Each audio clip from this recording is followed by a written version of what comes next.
Hi friends, welcome to மண் வாசம் channel. இன்றைக்கி நம்ம சேனலில் பார்க்க போகிற ரெசிபி ஒரு ஹெல்த்தியான ஆட்டுக்கால் குழம்பு தாங்க. அதுவும் கிராமத்து முறையில் எப்படி செய்யலாம் பார்க்கலாங்க. அது பார்த்திங்கன்னா ஒரு 4 கால் தோல் எடுத்துகிட்டு நறுக்கி வச்சுருக்கிறேன்.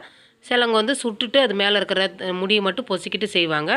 நான் வந்து இப்படி செய்கிறேங்க, தோலை எடுத்துகிட்டு நறுக்கிட்டு செய்கிறேன். இப்போ குக்கரில் போட்டு ஒரு 1/4 டீஸ்பூன் அளவுக்கு மஞ்சத்தூள் சேர்த்துட்டு கொஞ்சமாக உப்பு சேர்த்து கொஞ்சம் தண்ணி சேர்த்து வேக வச்சுக்கலாங்க. ஒரு 200 ml தண்ணி சேர்த்துக்குங்க.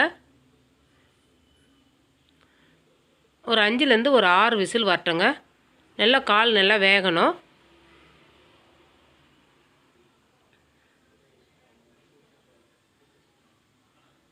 இப்போ 5 விசில் வந்துடுதுங்க. இது ஓரமாக இருக்கட்டும். இப்போ நம்ம அதுக்குள்ளே குழம்புக்கு தாளிப்பு போட்டுடலாங்க. கேஸ் ஆன் பண்ணிவிட்டு ஒரு கடாய் வச்சுக்குங்க. 3 டேபிள் ஸ்பூன் அளவுக்கு எண்ணெய் விட்டுக்குங்க. எண்ணெய் நல்லா காஞ்சதுக்கப்புறம் நம்ம 1/4 டீஸ்பூன் சோம்பு, பிரிஞ்சி இலை, பட்டை, லவங்கம், அன்னாச்சி மொக்கு, கொஞ்சமாக கல்பாசி சேர்த்து எண்ணெயில் போட்டுடலாங்க. லைட்டாக பொரியிற நேரத்தில் நம்ம வெங்காயம் சேர்த்துக்கலாம். இப்போ நான் 2 வெங்காயத்தை கொஞ்சம் நீல வாக்கில் கட் பண்ணி வச்சுருக்குறேங்க. நம்ம அரைக்க போகிறோம், அதனால் கொஞ்சம் பெருசு பெருசாகவே நான் சேர்த்துருக்குறேன். வெங்காயம் சேர்த்து ரொம்ப வதங்கணுன்ற அவசியம் இல்லைங்க. ஒரு அரை பாகம் வெந்தாலே போதும். அது கூடவே ஒரு 3 பச்சை மிளகா, தக்காளி ஒரு 3 தக்காளிங்க, நல்லா மீடியம் சைஸ் தக்காளியை கொஞ்சம் பெருசு பெருசாகவே நறுக்கிங்க. முந்திரி பருப்பு ஒரு 3 முந்திரி பருப்பு போட்டுக்கோங்க. இது ஆப்ஷனல் தான், தேவைன்னா போட்டுக்கோங்க, இல்லைன்னா அது சேர்க்கலனாலும் நல்லாயிருக்கும். லைட்டாக வதங்கினா போதுங்க. இப்போ நம்ம ஆட்டுக்காலில் சூப்பு வச்சுருக்குறோம். அதுக்கப்புறம் பார்த்திங்கன்னா ரசம் கூட வைக்கலாங்க. இப்போ குழம்புன்றது ஒரு டிஃப்ரெண்ட்டான முறையில் செய்ய போகிறோம். இப்போ அந்த சூட்லேயே நம்ம கொஞ்சோண்டு மிக்ஸி ஜாரில் போட்டு எல்லாத்தையுமே அரைச்சி எடுத்துகிட்டு வந்துடலாங்க. இப்போ அரைச்சி எடுத்துகிட்டு வந்தாச்சு. ரொம்ப பேஸ்ட்டாக அரைக்க தேவையில்லைங்க, கொஞ்சம் ஒன்று பாதியமாக அரைச்சா போதும். இப்போ அரைச்ச பேஸ்ட்டை அதே வானலில் சேர்த்து நம்ம லைட்டாக வதக்கிக்கலாங்க.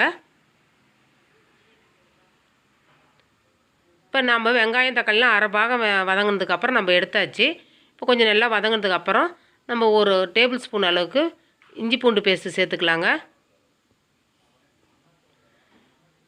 இஞ்சி பூண்டு சேர்த்துட்டு அதனுடைய பச்சை வாசனை போகிற அளவுக்கு லைட்டாக வதக்கிக்குங்க. இப்போ முன்னாடியே மஞ்சத்தூள் சேர்த்தாச்சுங்க. இப்போ 1/4 டீஸ்பூன் மஞ்சத்தூள், 1 டீஸ்பூன் கார மிளகாத்தூள், 1 டீஸ்பூன் தனியாத்தூள், 1 டேபிள் ஸ்பூன் அளவுக்கு குழம்பு மிளகாத்தூள் சேர்த்துக்குங்க. மசாலா பார்த்திங்கன்னா இதுவே போதுங்க, நல்லா சூப்பராக இருக்கும். மசாலாவோடைய பச்சை வாசனை போகிற அளவுக்கு லைட்டாக வதக்குங்க. அடுப்பை வந்து லோ ஃப்ளேமில் வச்சுட்டு வதக்குங்க. மசாலா நல்லா வதங்கிடுச்சுன்னா அந்த எண்ணெய் மேலே பிரிஞ்சு வருங்க. அந்த டைமில் நம்ம வேக வச்சுருக்கிற ஆட்டுக்காலை சேர்த்துக்கலாங்க. அதில் இருக்கிற தண்ணியையும் சேர்த்துக்குங்க.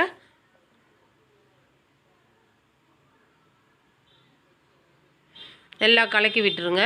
வேறு எந்த மசாலாவும் தேவையில்லைங்க. இதுவே நல்லா குழம்பு கொதிக்கிட்டோம். ஏன்னா நம்ம முன்னாடியே பட்டை லவங்கெல்லாம் போட்டு நம்ம அரைச்சிட்டோம். அதுவே வாசம் சூப்பராக இருக்குங்க.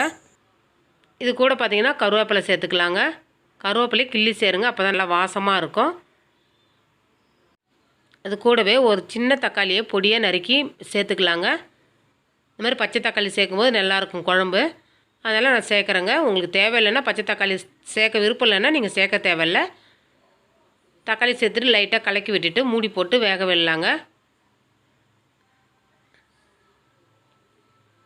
ஒரு 10 நிமிஷம் கொதிச்சா போதுங்க. தண்ணி கொஞ்சம் வற்றினா போதும், குழம்பு நல்லாயிருக்கும். இப்போ நீங்கள் பார்த்தீங்கன்னா இந்த குழம்பு சாதத்துக்கு இல்லாமல் இட்லி, தோசை, ஆப்பத்துக்கெலாம் நல்லா சூப்பராக இருக்குங்க. குழம்பு பார்க்கும்போதே பசி தூண்டுற மாதிரி இருக்குது பாருங்கள். நல்லா சூப்பராக ரெடி ஆகிடுச்சு. சுட சுட சாதத்தோடு சாப்பிட்டுட்டு எனக்கு கமெண்ட் சொல்லுங்கள். மேலே கருவேப்பிலை கிள்ளி சேர்த்துக்கலாங்க, மல்லித்தழை இருந்தாலும் சேர்த்துக்குங்க. அவ்வளோதாங்க, சூப்பரான ஆட்டுக்கால் குழம்பு ரெடி ஆகிடுச்சு, அதுவும் கிராமத்து முறையில். இந்த ரெசிபி பிடிச்சிருந்ததுன்னா மண் வாசம் சேனலை லைக் பண்ணுங்கள், ஷேர் பண்ணுங்கள், கமெண்ட் பண்ணுங்கள், சப்ஸ்கிரைப் பண்ணுங்கள். தேங்க்யூ.